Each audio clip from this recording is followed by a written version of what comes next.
Buonasera a tutti, benvenuti a questa serata dedicata all'archeologia della Sardegna.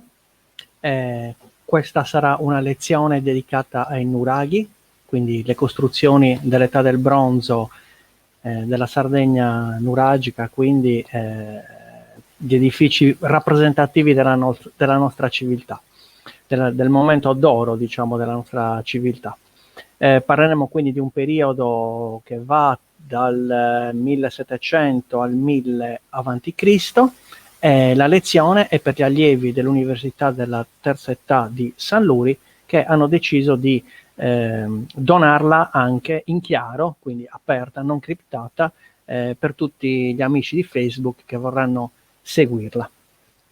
Allora, vado a fare subito la condivisione nella pagina dell'UTE San Luri, in modo che vada tutto bene il collegamento.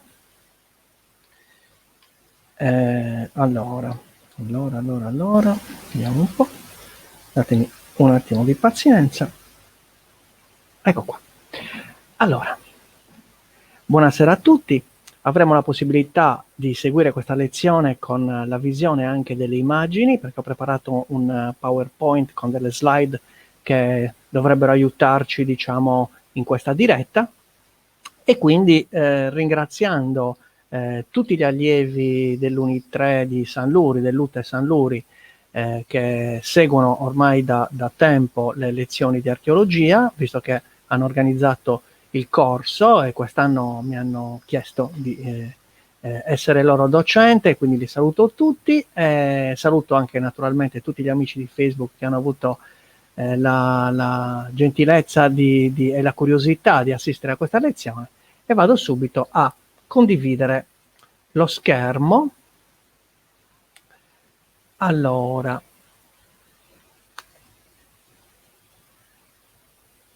ecco qua.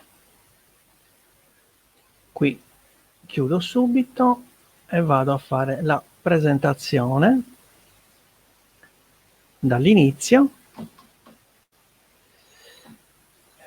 Ecco qua. Allora, iniziamo quindi questa diretta. Ho voluto aspettare un paio di minuti per dare il tempo a tutti quanti gli allievi di San Luri di collegarsi sul mio profilo, e quindi direi che possiamo iniziare con il periodo della civiltà nuragica, che è segnato appunto dalla edificazione di queste grandissime strutture che ormai fanno parte del nostro paesaggio in Sardegna. Sono delle costruzioni gigantesche, sono migliaia, sono distribuite capillarmente in tutta la regione.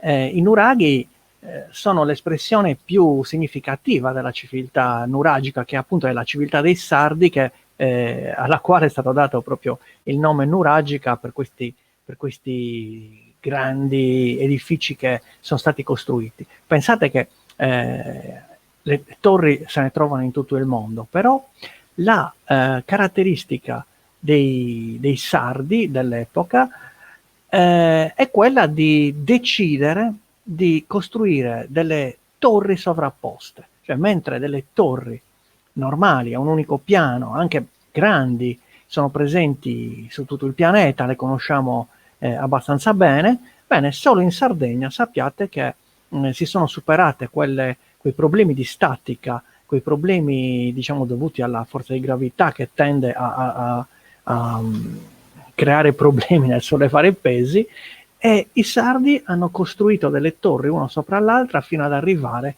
ad altezze vertiginose che sfiorano addirittura in qualche caso i 30 metri.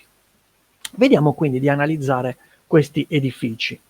Allora, in copertina ho messo il nuraghe Losa, uno dei più belli, dei più caratteristici della nostra isola. Vedete, è un poderoso edificio munito di torri laterali, ha 3 torri laterali, quindi viene denominato tecnicamente un trilobato. Sono 3 torri laterali che vanno a essere unite da questo guscio, da questa parete veramente imponente che cinge tutto il nuraghe, e circondano la torre centrale, che è attualmente alta più di 15 metri, quindi capite bene che stiamo parlando di strutture veramente gigantesche. Vedremo poi che durante la vita nuragica, quindi durante questi 700 anni dell'età del bronzo, i nuraghi si sono evoluti, hanno cambiato un pochettino le loro caratteristiche, hanno unito altre torri, altri vani, altre strutture funzionali sempre alla vita intorno al nuraghe, e noi appunto andremo ad analizzare tutte queste strutture. Bene, vedo che adesso siete tutti collegati, quindi direi che posso iniziare a entrare nel vivo della lezione. I nuraghi sono degli edifici che per 700 anni hanno segnato la nostra regione, l'isola. L'hanno segnata perché sono degli edifici destinati ai vivi. Noi sappiamo che la civiltà nuragica aveva anche gli edifici destinati ai morti, le tombe di giganti. Bene, oggi parleremo degli edifici dei vivi, i nuraghi appunto a bastione e i nuraghi a torre. Questa distinzione è necessaria perché i nuraghi arcaici sfruttavano la roccia naturale che si presentava nel paesaggio per adattare delle strutture e dare delle forme che poi sarebbero diventate quelle dei bei nuraghi a torre, grandissimi, alti oltre 10 metri. Quindi parliamo all'inizio di questa lezione proprio di questi nuraghi a bastione, che sono chiamati anche nuraghi a corridoio oppure protonuraghi, perché questa parola proto ci deve far pensare a diciamo, un'iniziativa da parte dei sardi di costruire degli edifici importanti, però ancora non avevano quella classica forma a tronco conica che conosciamo oggi nei nuraghi più belli, diciamo, quelli che si possono vedere durante le nostre passeggiate archeologiche. I nuraghi a bastione quindi nascono intorno al XVIII secolo a.C., ma vediamo che sono un'evoluzione delle precedenti culture. La cultura di Monte Claro aveva già dato dei segni con Monte Baranta e con altri edifici di saper sovrapporre le pietre in maniera ordinata per dare delle forme ricercate. Bene, i nuraghi a bastione presentano appunto questa piattaforma sopra il loro prospetto, e probabilmente questa piattaforma era quella nella quale si svolgeva la funzione di questi nuraghi. Nuraghi a corridoio, naturalmente, nuraghi a bastione, hanno una funzione che poi si evolve, si moltiplica nei nuraghi a torre. I nuraghi a torre, che sono quelli che nascono intorno al 1500 a.C., possono presentare la funzione del nuraghi a bastione, ossia un punto di avvistamento alto nel loro terrazzo, però all'interno hanno delle stanze, dei vani che sono funzionali appunto allo svolgimento di altre attività e quindi diventano polifunzionali. Vediamone qualcuno di questi nuraghi a bastione o corridoio, anzi li chiamerò d'ora in poi nuraghi a corridoio, così evito di ripetermi. Allora, sorgono in punti strategici, per esempio nei bordi delle giare oppure sui promontori, proprio perché la loro funzione doveva essere quella di controllare il passaggio delle persone nelle vallate, oppure controllare la risorsa idrica, controllare il bestiame. Quindi più alto era il punto di osservazione e meglio svolgevano la loro funzione. Quindi troviamo, ad esempio, io ho preso la giara di Gesturi, troviamo nella giara di Gesturi tutto intorno al bordo della giara dei nuraghi posizionati proprio in maniera da affacciarsi nelle fertili pianure sottostanti. L'edificazione, vedete, si faceva a secco con delle pietre appena sbozzate che venivano sovrapposte, sembrano messe alla rinfusa, in realtà vedremo che la tecnica era abbastanza diciamo sofisticata. Il fatto stesso che dopo 3500 anni sono ancora lì in piedi, a parte qualche crollo, ci testimonia appunto che la loro costruzione era fatta con tanta maestria. I nuraghi a corridoio presentano, quindi prendono il nome di nuraghi a corridoio perché presentano un corridoio che attraversa questa grande massa muraria che non ha ambienti vivibili. All'interno, diciamo che non ci sono camere, non ci sono dei vani di servizio, semplici corridoi che la attraversano, e questi corridoi sono muniti di una scala che si può percorrere per andare al piano di sopra. Quindi sono alti 4-5 metri, non sono molto, diciamo,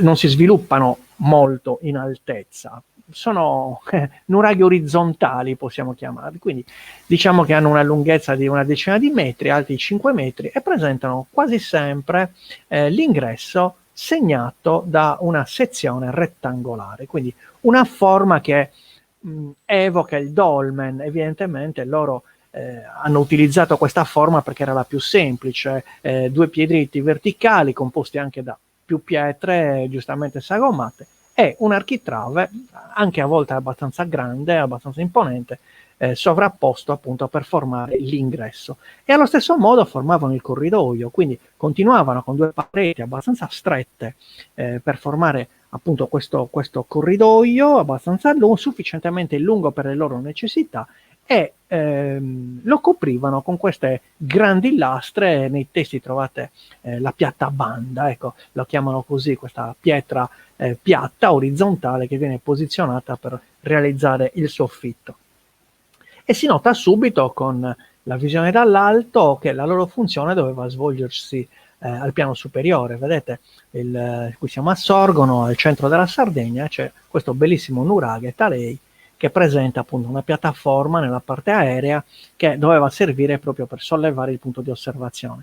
Tenete conto che noi, visto che sono passati 3500 anni, abbiamo perso tutto il materiale organico contenuto nelle strutture, quindi il legno, che è un materiale che si sbriciola, si dissolve nel giro di qualche secolo, non è stato trovato, quindi ci manca tutta quella sovrastruttura in legno che poteva costituire il terrazzo, ad esempio, oppure anche utilizzavano a volte delle scale di legno, utilizzavano delle parattie. Tutto questo materiale purtroppo non l'abbiamo più. Noi abbiamo lo scheletro, quindi la struttura in pietra del nuraghe, e dobbiamo ipotizzare la loro funzione in base a quello che abbiamo trovato. Passiamo a Tiesi, vi faccio vedere un'altra struttura molto interessante, fronte mola di Tiesi. Vedete, dall'esterno si presenta massiccio, abbastanza piccolo, in realtà poi è un edificio alto 4 metri, vedete l'ingresso con questo grande macigno posizionato a formare l'architrave, e anche il corridoio interno è formato sempre alla stessa maniera con questi rettangoli che a forma di dolmen, quindi che vanno ad allinearsi per formare un corridoio. Ma sopra a Tiesi vediamo il bastione, ecco qua, si sale con la scala e c'è questo questa bellissima piattaforma sopra la quale si svolgeva appunto la funzione di controllo del territorio. Poi naturalmente ogni nuraghe ha una sua storia, ha le sue caratteristiche, quindi per capire la funzione di un nuraghe dobbiamo obbligatoriamente vedere gli elementi di cultura materiale, quindi cercare i cocci all'interno del nuraghe per capire la frequentazione che c'è stata lungo i vari secoli, e vedere anche i cambi di destinazione d'uso, perché non è detto che in 700 anni questi edifici importantissimi hanno mantenuto sempre la stessa funzione. A volte la cambiavano secondo le necessità della comunità. Vi ho parlato prima della giara, eravamo sulla giara di Gesturi. Per dimostrarvi la funzione che potevano avere questi nuraghi a corridoio, se ne contano 1 migliaio in giro per la Sardegna, sappiate che ce ne sono anche lungo le coste, quindi nuraghi costieri. Siamo sulla giara di Siddi e vediamo la presenza di 14 nuraghi.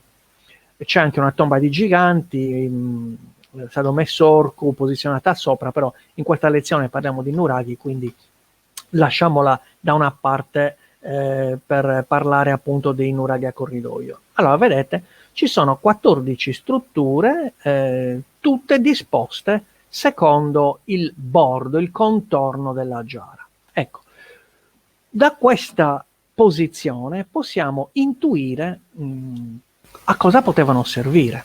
Allora, le giare sapete che sono in basalto. Il basalto è un materiale, è una roccia effusiva, le giare si sono formate circa 3 milioni di anni fa. Bene, questa lava che si è solidificata, quindi questa roccia, ha mantenuto il livello costante, quindi il piano di calpestio di 3 milioni di anni fa era quello che c'è sopra la giara. Poi le vallate si sono formate per gli agenti atmosferici, per l'erosione, per lo sprofondamento che c'è stato, perché sotto non avevano una zolla solida su cui appoggiarsi. Quindi tutta l'acqua, il basalto ha come caratteristica l'impenetrabilità dell'acqua, quindi tutta l'acqua che pioveva sulla giara veniva poi al centro della giara raccolta in vasche naturali. Sapete, a Gistuli ci sono i cavallini che approfittano appunto di queste piscine naturali che si formano per abbeverarsi.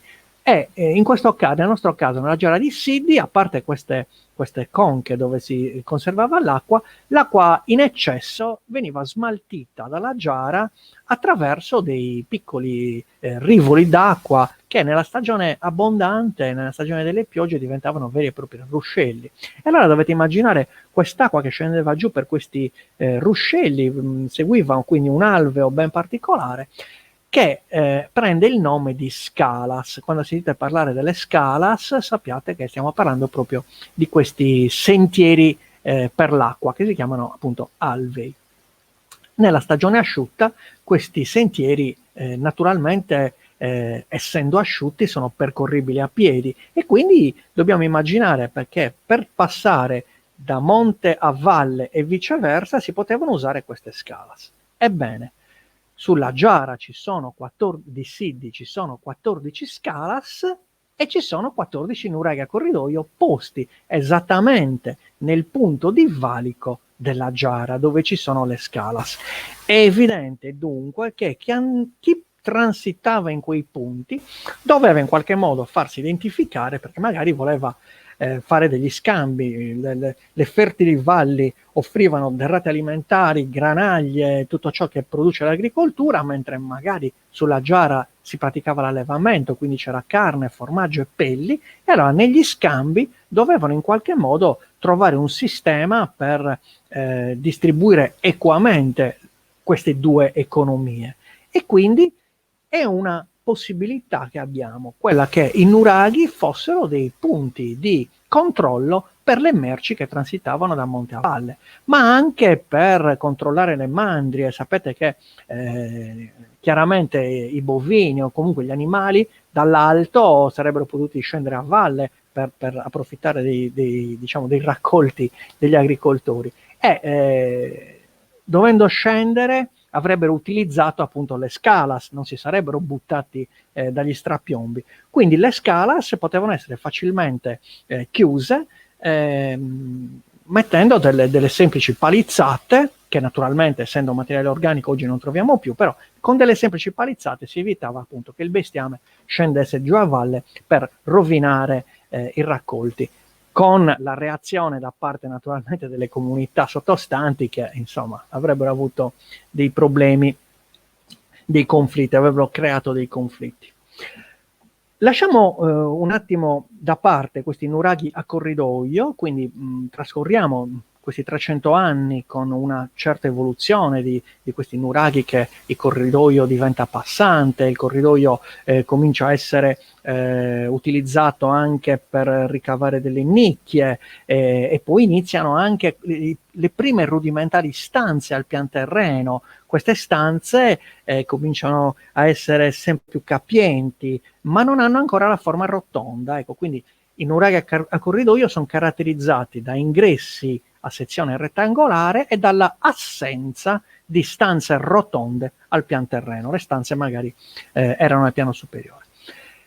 Con il 1500 a.C. circa abbiamo invece questa evoluzione che porta a degli edifici decisamente più grandi, perché avevano trovato il sistema di sopraelevarli e di ottenere delle grandi camere al pian terreno. Quindi ho scritto qui nella slide ambienti ben utilizzabili all'interno di grandi masse murarie e ho preso come esempio il Nolza di Bellevue, un bellissimo nuraghe, vedete, imponente, è un quadrilobato, quindi 4 torri laterali, 1, 2, 3 e 4 come barumini e la torre centrale, quindi un quadrilobato ampio, straordinariamente elegante, vedete un po' come viene costruito con queste cortine murarie che collegano le varie torri.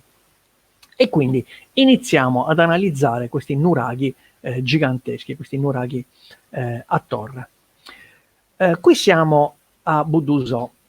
Questa immagine l'ho messa perché dovete sapere che i nuraghi venivano realizzati con questa tecnica, noi la chiamiamo tecnica ciclopica, questa sovrapposizione di massi avveniva in maniera pressoché identica in tutta la Sardegna, era proprio una tecnica costruttiva, ciò che serviva veniva costruito con quella tecnica. E naturalmente si utilizzava il materiale locale, quindi laddove c'era il basalto si utilizzavano grandi pietre in basalto.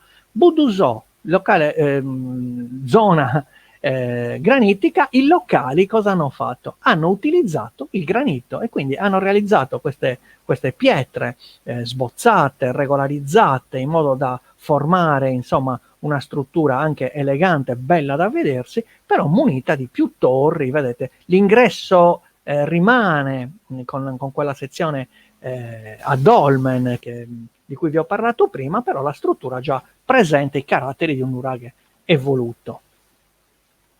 Quindi, come si è passati dai nuraghi a corridoio ai nuraghi a torre? Allora, l'interpretazione, diciamo, che è stata data dagli studiosi è questa: si passa dagli edifici che presentavano quindi un perimetro non circolare ma ovoidale, ellittico, come quello che usavano per le capanne. Qui ho messo questo disegno che è funzionale a far capire come si presentava una capanna dell'epoca, quindi vedete una struttura ovoidale infossata nel terreno con questi tronchi che formano una capanna chiusa con un doppio spiovente che forma il tetto. Bene, quando una struttura rettangolare, ovoidale, diventa circolare, il doppio spiovente scompare e lascia il posto invece a una serie di circoli sempre più stretti man mano che ci si solleva. È una tecnica che con le pietre si chiama tecnica ad aggetto, cioè ogni pietra viene posizionata un pochettino più all'interno rispetto a quella sottostante. Tenete conto che sfruttano la forza di gravità, cioè ogni pietra non può cadere perché ne ha una sotto, quindi sporge un pochettino ma continua a tenere bella solida la struttura.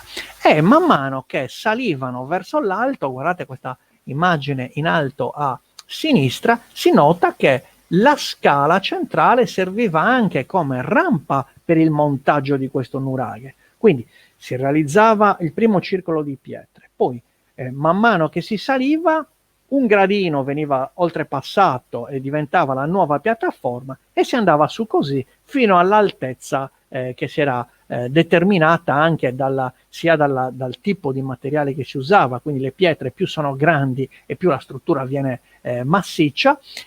Naturalmente nelle parti alte si cercava di utilizzare delle pietre un pochettino più piccole perché chiaramente vincere la forza di gravità anche per i nuragici non doveva essere cosa semplice. Andiamo avanti. Allora, iniziamo quindi con i nostri nuraghi a torre.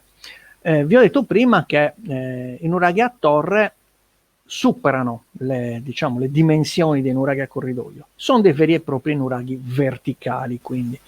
Questi nuraghi possono essere realizzati anche a più piani ed è proprio questa la caratteristica dei sardi rispetto al resto del mondo. Nel resto del mondo le torri sono a un unico piano, quindi sono praticamente i nuraghi le più grandi costruzioni in pietra a secco, edificati a secco, di tutto il pianeta. Pensate, il nuraghe a Rubiu di Orroli raggiungeva i 27 metri d'altezza nel suo ultimo anello di pietre, quindi probabilmente c'erano anche un paio di metri di sovrastruttura in legno, e così anche Barumini, Santo Antino, il nuraghe e l'Osa superavano tutti i 20 metri d'altezza, pensate un po'. Ebbene, questi nuraghi hanno subito 500 anni di evoluzione, quindi non dobbiamo immaginarli solo nella loro semplice veste di monotorre, ma quando servivano delle torri aggiunte, quando bisognava ingrandire la struttura, si potevano fare delle piccole variazioni, un po' come facciamo noi con le nostre case, no? Andiamo all'ufficio tecnico, presentiamo leggiamo il piano urbanistico, presentiamo la nostra relazione di ampliamento della casa, il nostro piano casa e edifichiamo delle strutture aggiuntive. Allo stesso modo, anche se i nuraghi non sono certo delle case, ma sono molto di più, sono degli edifici che svolgono più funzioni contemporaneamente, sono anche degli edifici che hanno degli orientamenti che ci fanno pensare a un legame con il sacro, quindi sono degli edifici che con l'andare del tempo le varie comunità hanno modificato, ingrandendoli, sollevandoli e diciamo ristrutturandoli secondo le nuove norme tecnologiche che si sviluppavano nelle varie epoche. Vediamo quindi qualche monotorre, notiamo subito, vedete, questo bellissimo nuraghe, si nota la forma troncoconica, con i conci posizionati con dei filari regolari in basalto, guardate, un bel architrave che sovrasta l'ingresso, e poi questa struttura, vedete che si somigliano un po' tutti, cambiano i materiali, ma la tecnica è questa. Volevo farvi notare che un modo di vedere la tecnica di costruzione è quello di analizzare le direttrici, le linee che compongono l'architettura. Vedete, qui abbiamo apparentemente solo la linea orizzontale, quindi dei cerchi orizzontali che vanno, quindi dei circoli di pietra che vanno a sovrapporsi fino a formare la parte alta. Anzitutto dovete pensare che questi nuraghi a torre, voi dall'esterno vedete la torre, il paramento murario esterno, ma quando entrate dentro siete all'interno di una camera voltata a cupola, quindi una tolos, e fra la camera interna e la camera esterna, quindi fra le due pareti murarie, normalmente c'è la scala. Quindi in realtà il nuraghe è composto da due torri, una dentro l'altra, e quindi è una struttura abbastanza sofisticata. E questi circoli in pietra non sono soltanto sovrapposti con delle linee orizzontali, ma come potete notare, scegliamo una pietra a caso, vediamo un po' questa che ha la macchia bianca, vedete questa qui su. Allora, notate che oltre la linea orizzontale che sto segnando col mouse, si può verificare anche la linea obliqua. Guardate come le pietre seguono tutte una linea, diciamo, obliqua, ma sempre la stessa pietra presenta anche la linea obliqua opposta, una sorta di X. Io non ho disegnato una linea, avrei anche potuto disegnare proprio delle linee. Quindi ogni elemento lapideo, quindi ogni concio, ogni pietra, ha sia una spinta verso il basso determinata dalla forza di gravità, sia tutte le spinte delle pietre che la circondano, perché la forza di gravità agisce con tutte le pietre. Quindi la pietra viene incastonata in una serie di spinte che la tengono ferma, e quindi notiamo che a volte ci sono alcune parti di nuraghi che sono soggette a crollo, ma quando crolla una pietra non crolla tutto il nuraghe, proprio per questa tecnica di costruzione che vede questa idea di sfruttare la forza di gravità per tenere ogni pietra al suo posto. Andiamo avanti.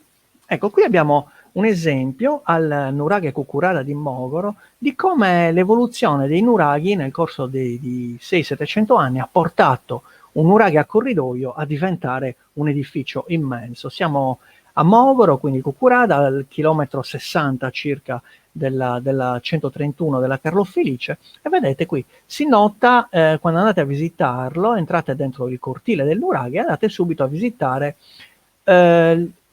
la struttura con cui i sardi nuragici hanno iniziato l'edificazione. Quindi un nuraghe a corridoio, vedete, si nota ancora un pochettino il segno, e questo nuraghe a corridoio è stato poi, diciamo, modificato e ristrutturato, e sono state aggiunte tantissime strutture che l'hanno inglobato. Quasi oggi, se non lo vedessimo dall'alto, non si noterebbe che c'era un nuraghe a corridoio. E vediamo quindi tutte queste torri che sono state messe in una prima fase. Vedete, c'è qui una torre abbastanza visibile, una torre che è andata a inglobare una parte del nuraghe a corridoio, e poi ci sono altre torri.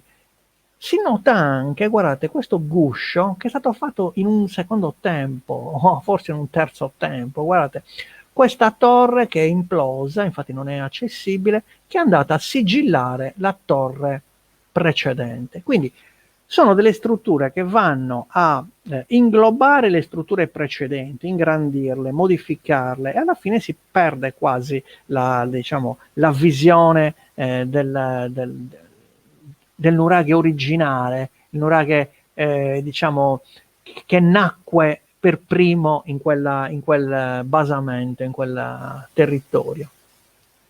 Vediamo qualche esempio di nuraghi abbastanza evoluti. Qui siamo a Santa Cristina, a Santa Cristina si va per visitare il pozzo. Ebbene, c'è un bel nuraghe, tra l'altro munito di scala, che porta su nel terrazzo con una bella visuale. Vi suggerisco di andare a visitarlo. Vedete, la tecnica è sempre questa, però si nota già che gli ingressi nelle torri cominciano a presentare un aggetto. Quindi non abbiamo più la sezione a dolmen degli ingressi con i corridoi sempre con questa forma a sezione rettangolare, ma già si punta, visto che stiamo andando verso l'alto per qualche motivo, magari legato anche alla spiritualità, questo non lo sappiamo, però si punta verso l'alto, e anche gli ingressi, così come le scale, così come i corridoi, tendono ad avere un aggetto che li porta a forme che vanno verso la sezione ogivale, la sezione triangolare. Sulla destra abbiamo il nuraghe Orolo, bellissimo, un nuraghe maestoso, a 800 metri d'altezza sul margine, domina tutta la piana sottostante, vedete, e qui si nota chiaramente una sezione tronco ogivale con un grosso architrave sormontato da una finestrella, perché ci sono le finestre, chiaramente la luce doveva in qualche modo illuminare almeno un pochino l'interno del nuraghe. La massa muraria li rendeva scuri, li rendeva bui, quindi un minimo di luce dovevano pur averlo. Poi parleremo anche degli orientamenti stasera. E poi nel nuraghe Orolo si nota chiaramente, c'è una bellissima scalinata di oltre 50 gradini che vi porta fino al piano superiore, è una passeggiata verso l'alto, e potrete anche entrare all'interno della camera che si trova sopra la tolos sottostante. C'è anche tra l'altro diciamo un vano di passaggio, diciamo un oculo che vi consente di guardare al piano di sotto, e quindi le due tolos sono comunicanti fra loro. Molto, molto interessante il nuraghe Orolo. E arriviamo a Barumini. Barumini, come vi ho detto prima, è un quadrilobato, nasce, poi vedremo l'evoluzione perché ho fatto un disegno che vi fa capire come si è evoluta la struttura, però nasce con una torre alla quale poi si aggiungono strutture tutte intorno che vanno poi a inglobarlo completamente. Qui si nota chiaramente il guscio esterno, il guscio del 1200 a.C., che va a inglobare, vedete, le torri che c'erano dal XIV secolo a.C. E tutto intorno nasce naturalmente una città, un villaggio proto-urbano, quindi diciamo, non parliamo ancora di città, però nasce una cittadella che ha sempre il nuraghe come elemento trainante dell'evoluzione di questa comunità. Però vediamo che all'interno di questa cittadella ci sono degli edifici molto interessanti, che potremo analizzare nelle prossime lezioni quando andremo a sviluppare proprio la formazione dei villaggi del 1000 a.C. In Sardegna compaiono appunto queste strutture che devono ospitare i mercati, che devono essere funzionali all'accoglienza di personaggi che arrivano in Sardegna per sviluppare l'economia, e quindi luoghi di incontro dove i nuraghi non erano più sufficienti con i loro esegui spazi interni ad accogliere tutte queste persone per fare le trattative, questa società che cambia, molto dinamica, e quindi il piano urbanistico nuragico viene diciamo arricchito di questa nuova forma di cittadelle funzionali appunto ai mercati. Ecco, questa era l'immagine sulla quale volevo basare la lezione. Vedete, il nuraghe di Barumini nasce, guardate l'immagine, seguite la linea blu, vedete, nasce con una torre imponente realizzata nel XV secolo a.C., una torre munita di nicchie interne, molto elegante, molto diciamo caratteristica nella sua immensità, nonostante sia grandissima, sembra snella, sembra elegante, una tecnica veramente raffinata che nasce a fianco a un pozzo. Si tratta di un vero e proprio pozzo che è profondo una decina di metri, sotto il quale passa ancora il fiume, diciamo l'acqua che poi termina a Barumini, diciamo proprio nel paese. E quindi io suppongo che nascono insieme queste due strutture, cioè c'era un pozzo, c'era la risorsa idrica e si costruisce una torre vicino a questo pozzo.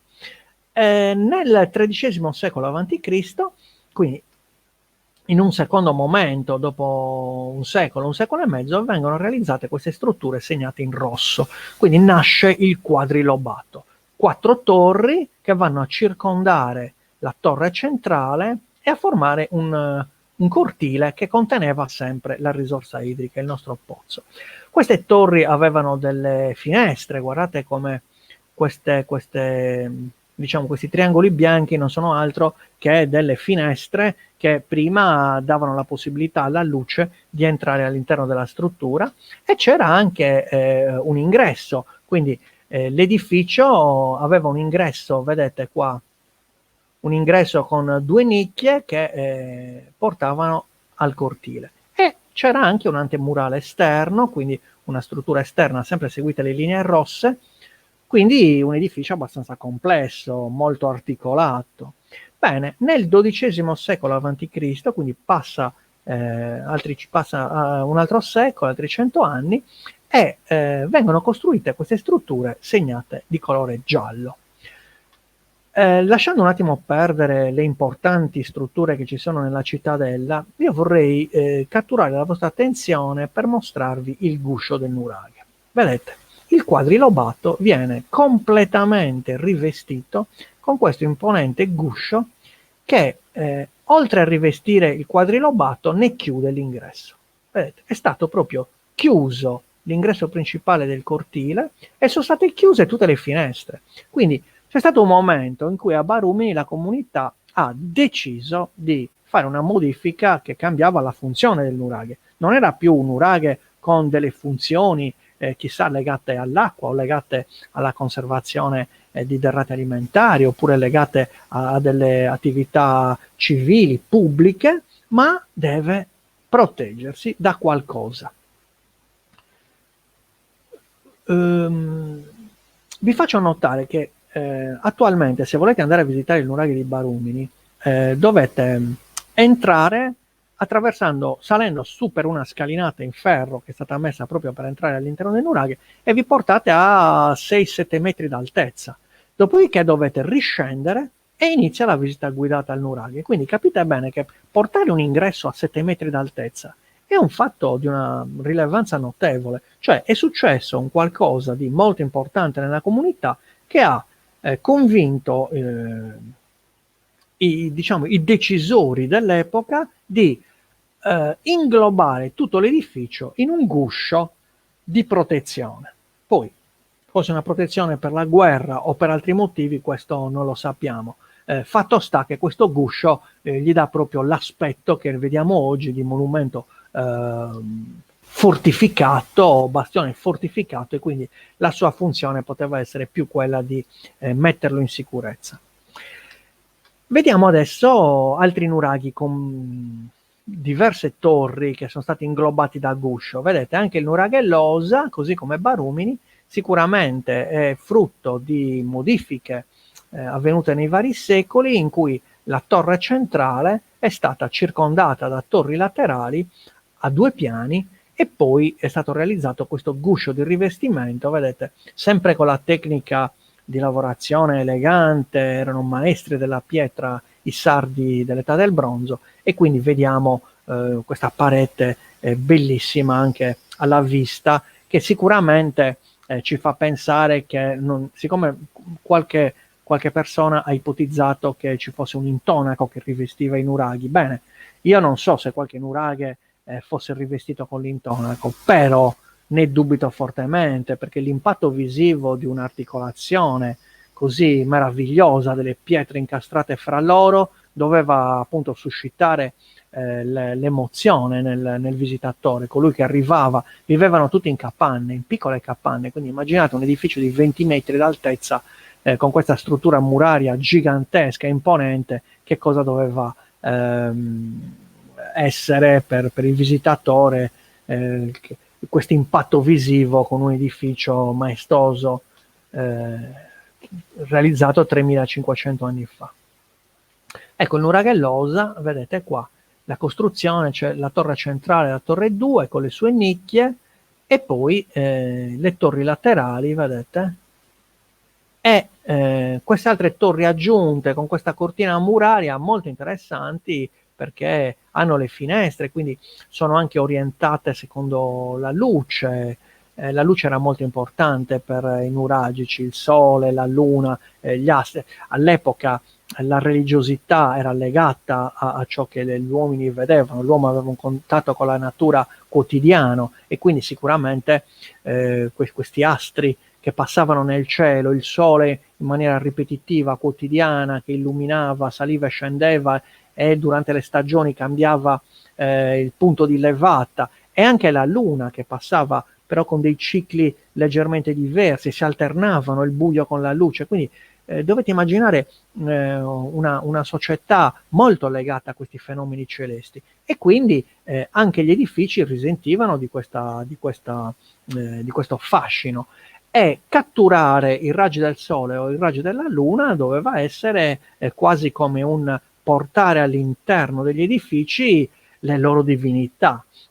E quindi abbiamo ad esempio questa torre 5, dove tra l'altro c'è anche un pozzo, quindi vi suggerisco, se andate al nuraghe Losa, di trattenervi un po' su questa torre 5, perché vedete, si entra da un cortile posteriore abbastanza stretto, c'è questo cortiletto, poi si passa attraverso un bell'ingresso architravato, si scendono alcuni gradini e si va in questa torre pavimentata che contiene l'elemento idrico, quindi l'acqua. Doveva essere sicuramente una struttura dedicata a qualche manifestazione religiosa, a qualche cerimoniale.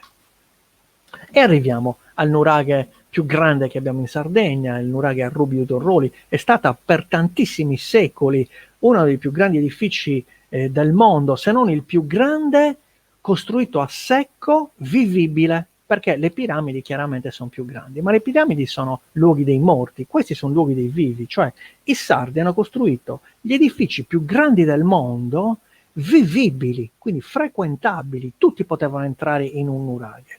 Quindi non era un luogo di sepoltura, era un luogo dove si svolgeva un'economia, dove all'interno sono state trovate macine, pesetti per il telaio, quindi si svolgevano anche diverse attività.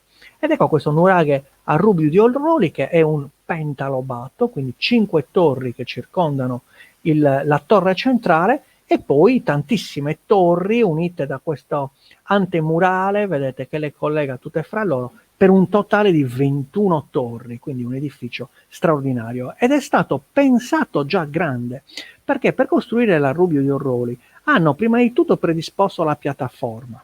quindi un basamento che doveva reggere tutta questa struttura. E le torri sono state costruite con un rito di fondazione legato anche ai Micenei, perché sono state trovate tracce, quindi segni, cocci di vasi, di anfore micenee alabastron molto importanti che contenevano un olio pregiatissimo. Queste anfore sono state poi distrutte per consentire a quest'olio di sacralizzare la terra, proprio un vero e proprio rito di fondazione, poi con la distribuzione di vari pezzi di anfora sotto le torri. Quindi diciamo che la società nuragica aveva una sua complessità, un suo livello evolutivo, diciamo, molto importante. Andiamo a vederlo dentro questo nuraghe a Rubio. Guardate, qui ci sono ad esempio due strutture. Questa è la torre centrale, quella dentro la quale poi vedremo è stato fatto un altro rito di fondazione nel 1200 a.C. ed è una torre costruita in maniera elegante, quasi direi perfetto, una perfezione stilistica che cozza violentemente contro questo edificio, che sembra appoggiato, realizzato con una tecnica insomma alla rinfusa. Invece qui vediamo proprio la differenza voluta dai nuragici, perché sono nati insieme queste due mura. Vediamo la differenza che c'è fra un edificio probabilmente destinato al sacro e un edificio, invece il resto dell'edificio, che non era destinato al sacro. Probabilmente si svolgevano delle funzioni legate sempre alle attività del nuraghe a Rubio, ma si voleva proprio sottolineare con una differenza costruttiva il luogo sacro dal luogo profano. Guardate un po', è proprio evidente. Nel cortile poi c'è naturalmente una delle cisterne, qui la vediamo chiaramente, e quindi un pozzo che ha delle funzioni importanti, oltre a garantire la risorsa idrica per la comunità, è anche legata a un sistema di ingegneria idraulica che è stato realizzato al nuraghe a Rubio di Orroli, ma non solo lì, anche in altri nuraghi, che appunto vede i sardi impegnati in opere di canalizzazione dell'acqua, in modo che tutta l'acqua piovana che si riversava in questi 5-6 mila metri quadrati di terreno occupati dalla struttura muraria, finivano con delle canalette all'interno di cisterne, e queste cisterne avevano delle valvole di troppo pieno, quindi delle canalette di troppo pieno che facevano defluire l'acqua sempre all'esterno della struttura. Quindi un sistema idraulico pensato prima di costruire tutto il nuraghe. Eccolo, visto da fuori, nuraghe a Rubio, guardate la grandezza di questo edificio. Passiamo velocemente ad altre immagini. Questo è il cortile interno, vedete le strutture con queste grandissime pietre. È un impatto visivo veramente importante. Un nuraghe sicuramente da andare a vedere di persona per vivere proprio delle emozioni, delle passioni. Vi trovate veramente, vi sentirete piccoli al cospetto di persone che hanno ideato gli edifici più importanti del mondo dell'epoca. Ecco, questa è una delle torri, vedete una stanza dove ci sono delle grandi pietre posizionate verticalmente per consentire appunto alla luce e all'aria di filtrare all'interno della capanna. Qui si svolgevano sicuramente anche probabilmente la preparazione dei cibi per i pasti rituali.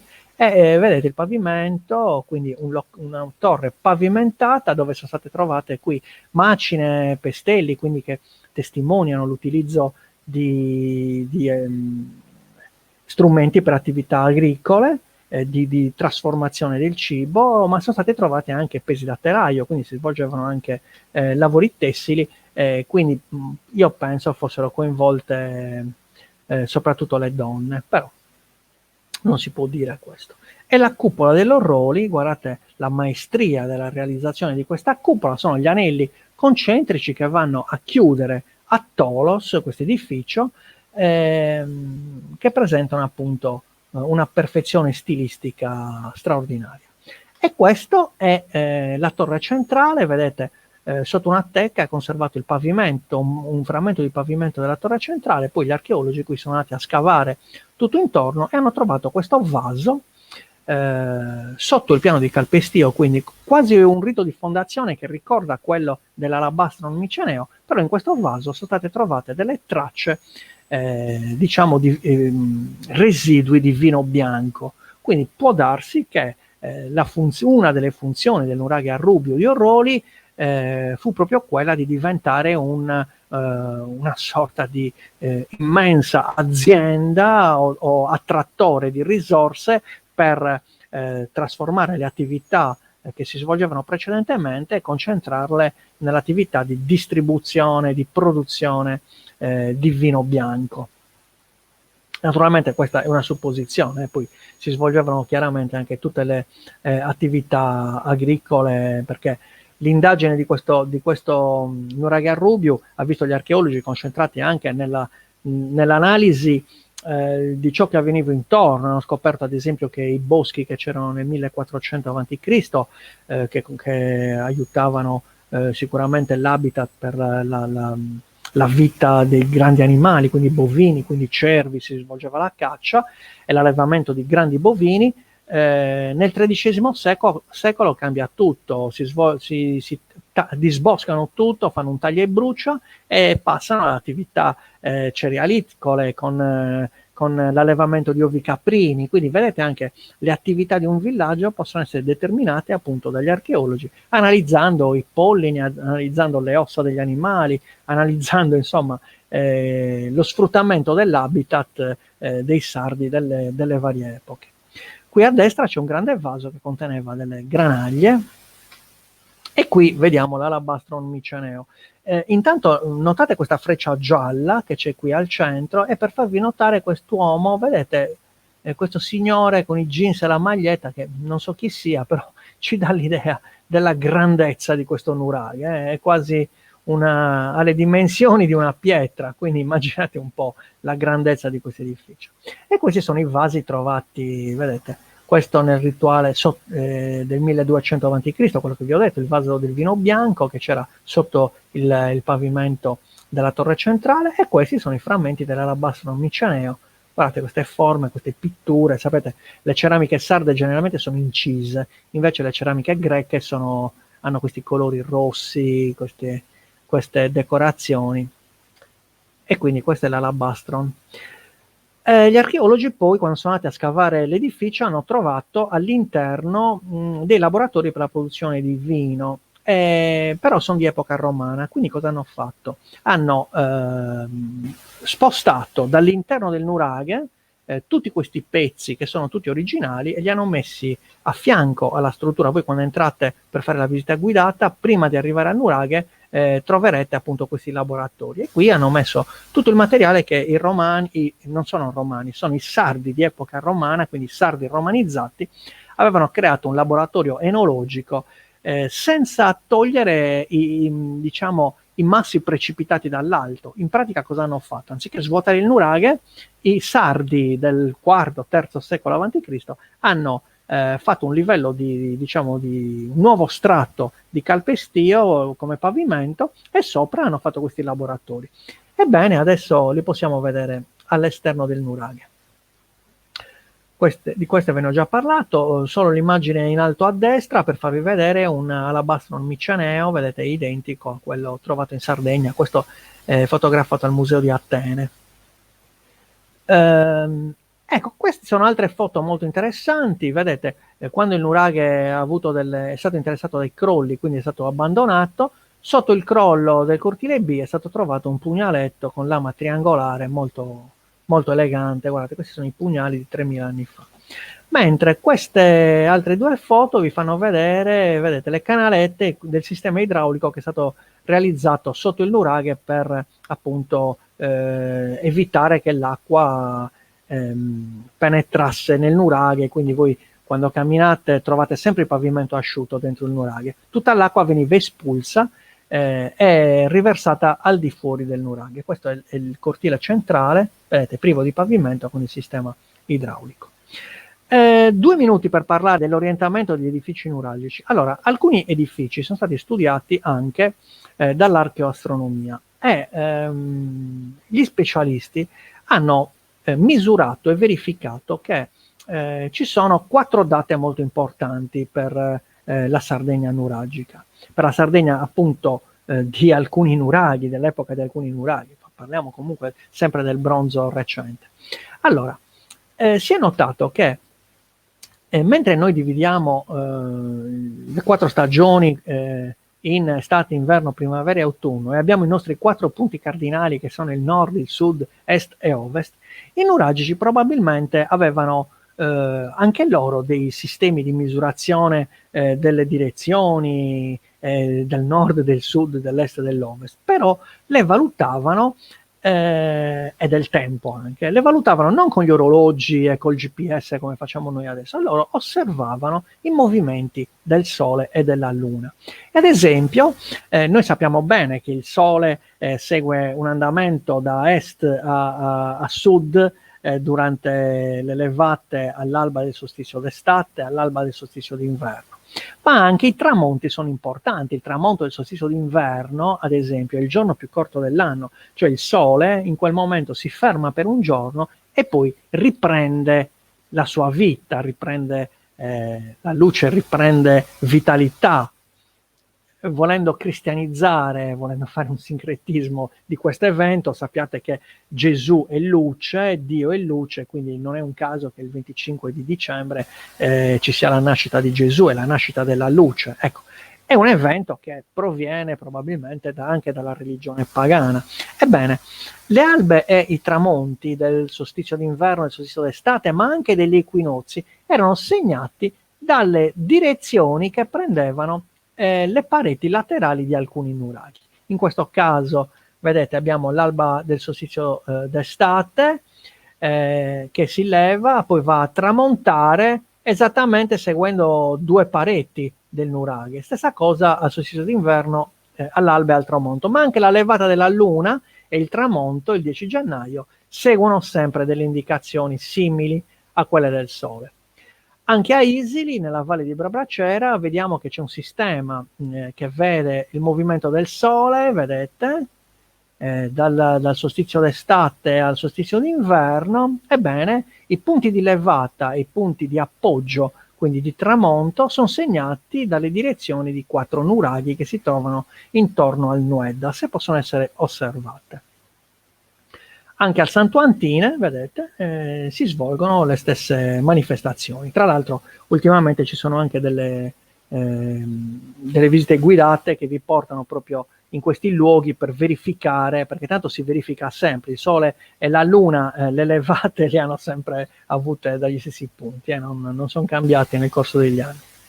Gli ultimi minuti vi faccio vedere alcuni nuraghi. Questo è il Serbissi, al confine fra Gairo e Usini. Guardate, un poderoso nuraghe munito di torri, molto elegante, però volevo farvi vedere come ultime immagini, perché sta scadendo il tempo, l'evoluzione degli ingressi. Quindi vediamo l'Ardassai di Seui con questa cupola meravigliosa che punta il cielo. Qui siamo a Villanova Tulo, nuraghe Adoni. Ecco, questa è, vedete, un'immagine che ci fa vedere come erano fatte quelle stanze nelle quali ci sono i finestroni. Vedete, all'Adoni di Villanova Tulo si può ancora ammirare a 900 metri d'altezza il verificarsi di sardi che hanno deciso 3.000 anni fa, più oltre 3.000 anni fa, di realizzare una torre con finestre meravigliose. Ed eccola qua, la nostra immagine dell'evoluzione dei nuraghi. Vedete, i nuraghi più antichi che hanno, guardate in alto a sinistra, hanno appunto la forma, la sezione rettangolare con architrave che via via va a diventare tronco ogivale, sempre con architrave, per puntare verso il triangolo, verso l'ogiva. E ci arriviamo all'ogiva perché i corridoi del Santo Antine, gli ingressi del Pisco di Suelli, di Aisili, il nuraghe di Isili, Sparas, presenta sempre queste forme ogivali straordinarie. Vedete, qui siamo all'interno del Santo Antine, questo è la Rubiu di Orroli, la torre centrale, E arriviamo appunto ai Sparas e al nuraghe di Suelli, che sono praticamente gemellini come torre interna, dove la forma ogivale viene pienamente raggiunta, e io l'ho diciamo, definita come la spettacolare arte nuragica, questi edifici meravigliosi che appunto riescono con la loro tessitura muraria a dare delle rappresentazioni straordinarie. Guardate qua il Pisco di Suelli, che presenta appunto queste forme ogivali perfette. E per non parlare delle cupole, altrettanto belle, insomma, siamo davanti a una civiltà che ha realizzato degli edifici che sicuramente rimangono mirabili nel tempo. E concludiamo questa lezione con la visione del nuraghe Santo Antine di Torralba, uno dei più importanti nuraghi dedicati al sacro sicuramente che abbiamo in Sardegna, con i suoi corridoi, addirittura corridoi al secondo piano, quindi abbiamo i corridoi nel piano di calpestio nel pian terreno, però se saliamo al primo piano troviamo dei corridoi che uniscono appunto le varie torri laterali. Bene, siamo arrivati al termine della lezione, quindi io vi do appuntamento alla prossima lezione nella quale parleremo di pozzi sacri, sarà fra 2 settimane, vi manderò una mail oppure un avviso per questa lezione. Vi saluto tutti, vi ricordo che questa lezione era per gli allievi dell'Uni 3 di San Luri, però ne avrete fruito tutti, quindi vedremo se nella pagina di San Luri troverete tutte le lezioni che sono state realizzate con didattica a distanza. E quindi un caro saluto e ci vediamo alla prossima. Buona serata.